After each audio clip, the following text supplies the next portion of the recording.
महाराज जी, रामचरितमानस में एक चौपाई में नारद जी गरुड़ जी से बोल रहे हैं कि जही बहु बार नचावा मोही सोही व्यापही विहंग पतितोही। जबकि नारद जी श्री भगवान जी का नाम उच्चारण करते रहते हैं तो उनको माया व्याप गई, तो क्या हम जैसे जीव। नहीं, इसमें व्यापना का तात्पर्य होता है हवा लग जाना।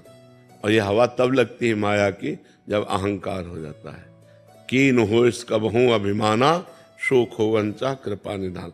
भक्त में भी कभी कभी अभिमान जागृत हो जाता है। जब तक हमारे हृदय में ये बात रहती है कि हमारा साधन, हमारी तपस्या भगवान की कृपा से चल रही, तब तक अहंकार जागृत नहीं होता। नहीं तो देखो, देवर्षि नारद जी सुंदर घाटी देखी, बहुत सुंदर वन देखा, समाधि में बैठ गए, अखंड समाधि लग गई, भगवान के चिंतन में डूब गए। अब देवराज इंद्र को चिंता लगी कि ये अगर पूर्ण हो गए तो कहीं हमारा इंद्रासन न ले जाए। उनको डर बना रहता है, तो उनके पास जो सुविधा है वो भेज दी भ्रष्ट करने के लिए। कामदेव, मलय मारुत, बसंत, गंधर्व, अप्सरा सब भेज दी। अब उन्होंने सब अपना जाल बिछाया। देवर्षि नारद जी की आंख खुली। उन्होंने काम आदि को बहुत प्यार से, शांत भाव से, आओ आओ डरो मत, बैठो, हमारा आतिथ्य स्वीकार करो और आप फिर जाओ। ना तो काम हृदय में आया और ना क्रोध ही आया। अब देवर्षि नारद जी जब इस घटना पर चिंतन किए, क्योंकि जब भगवान शंकर पर काम ने अटैक किया तो भगवान शंकर काम से पीड़ित नहीं हुए, लेकिन क्रोध आ गया और उन्होंने भस्म कर दिया। अब वो भगवान शंकर पर गए, वो शंकर जी के पास गए और कहा कि हमने काम पर विजय प्राप्त कर ली और हमें क्रोध भी नहीं आया।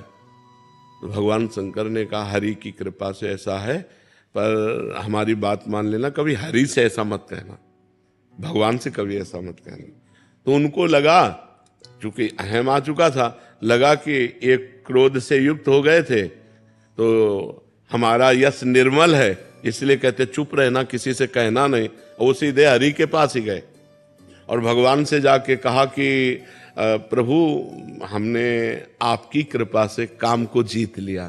तो वाणी से तो निकल रहा था आपकी कृपा, लेकिन हृदय में ठसक अहंकार की थी। तो भगवान ने और उसे पुष्ट कर दिया कि अरे आप काम पर विजय प्राप्त कर लें तो क्या बात है, आपका जो सुमिरन कर ले वो काम पर विजय प्राप्त कर ले। देवर्षि नारद जी बहुत फूल गए। भगवान ने कहा अच्छा। अब देवर्षि नारद जी चले, जो ही वैकुंठ से बाहर निकले, थोड़ी दूर ही चले कि बहुत नगर श्रृंगार किया जा रहा था, सजावट हो रही थी, लोग दौड़ रहे थे इधर से उधर। तो कौतूहलवश नारद जी ने पूछा क्या बात है? बोले यहाँ राजा की राजकुमारी का स्वयंवर है। नारद जी के मन में आया कि चला जाए, देखा जाए स्वयंवर। अब विरक्त बाबा जी को स्वयंवर में जाने की क्या जरूरत है, लेकिन देखो घटना, चलो कौतूहलवश से मौज मस्ती में चले गए। जो ही गए तो वहां के जो राजा थे उन्होंने साष्टांग दंडवत किया। दंडवत प्रणाम, हमारे तो अहोभाग्य देवर्षि नारद जी आप पधारे, लाओ कन्या को बुलाओ और प्रणाम करवाओ और आशीर्वाद दिलवाओ। जी ही कन्या को बुलाया, वो तो महामाया, एक एक अंग सुंदरता टपक रही थी, नौ किशोर अवस्था और बड़ी लज्जा से युक्त देवर्षि नारद जी के देखते ही नारद जी की लंबी सांस आ गई। लंबी सांस का मतलब काम अंदर जागृत हो गया। और अभी भगवान से कह के आ रहे हैं कि हम काम विजय करके आ रहे हैं। न शंकर जी ने रोका था लेकिन नहीं मारे, परम वैष्णवाचार्य जगत गुरु भगवान शंकर की बात नहीं मानी। अब राजा ने कहा कि महाराज कन्या के कर कमल को देखो जरा, रेखाएं कैसी हैं। अब जे ही स्पर्श किया तो नारद जी को बस अंदर भारी व्याकुलता, और जे ही रेखा देखी तो रेखा में लिखा था जो वरेगा वो अजर होगा, वो अमर होगा, लक्ष्मीपति होगा, कितने सद्गुण। नारद जी ने जैसे ही जो कुछ आया बताया, बस इसके बाद वो तो डूब गए, सोचने लगे कि मुझ नारद से ब्याह कैसे करेगी और मुझे ही ब्याह करना है। मेरे परम हितैषी भगवान श्री हरि है। ये बात देखो बहुत जोर की है कि माया से मोहित होने पर भी किसी अन्य का आश्रय नहीं लिया, उनका मेरे परम हितैषी भगवान हरि है। एकांत में गए और भगवान श्री हरि का सुमिरन किया तो भगवान प्रकट हो गए, बड़े कौतुकी। कहो देवर्षि नारद। बोले प्रभु बहुत बड़ी समस्या है। क्या समस्या है? बोले अब इस समय भजन साधन कुछ बनेगा नहीं, हमको उस राजकुमारी से ब्याह करना है, तो हमें हरि रूप चाहिए, आपका रूप। जे और एक बात और कह दी, जे विधि होय नाथ हित मोरा, करो सुबेग दास में। जिस तरह मेरा हित हो, वो हित यही समझ रहे हैं कि सुंदर रूप मिल जाएगा भगवान का, वो राजकुमारी हमको वरण कर लेगी। तो भगवान ने कहा कि तुम्हारा जिस तरह परम हित होगा वही मैं करूंगा।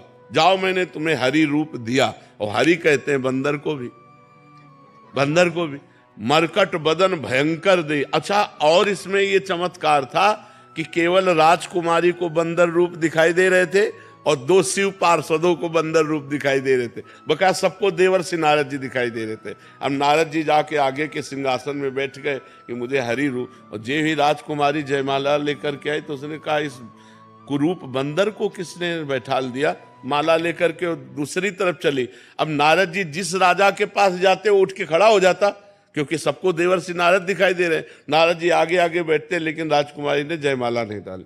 थोड़ी देर में भगवान आए, नौ किशोर अवस्था सुंदर रूप। राजकुमारी ने जे ही जयमाला पहनाई, नारद जी का हृदय विकल हो गया कि अब तो हम जी नहीं पाएंगे। ये देखो माया का प्रभाव, जहां काम विजयी महात्मा वो कह रहे अब हम जी नहीं पाएंगे।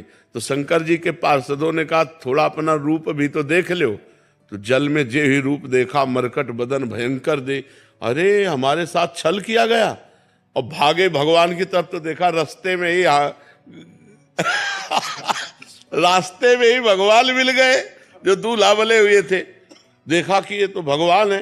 तब उन्होंने कहा तुम परम स्वतंत्र हो, तुम्हारे ऊपर आज तक किसी ने शासन नहीं किया, लेकिन नारद से पाला पड़ा है। जाओ, मैं साप देता हूं, जैसे मैं स्त्री वियोग में दुखी हूं ऐसे तुम दुखी होगे, और जो मुझे बंदर का रूप दिया यही तुम्हारी सहायता करेगा। भगवान ने कहा स्वीकार। और जहां साप स्वीकार किया तब हरि माया दूर निवारी, तहां न रमा न राजकुमारी। तब नारद जी का होश आया जब माया हटे। अरे प्रभु, मैंने आपको साप दे दिया चरणों। भगवान ने कहा जाओ, जपो जाए शंकर सतनामा, हो यही हृदय तुरंत विश्रामा। भगवान शंकर के नामों का स्मरण करो, वही क्योंकि अपराध बन गया ना। भगवान शंकर ने रोका, तुम्हारे नहीं। तो बड़े बड़े महात्माओं को जब कभी अहंकार आ जाता है, अब गरुड़ जी को अहंकार आ गया।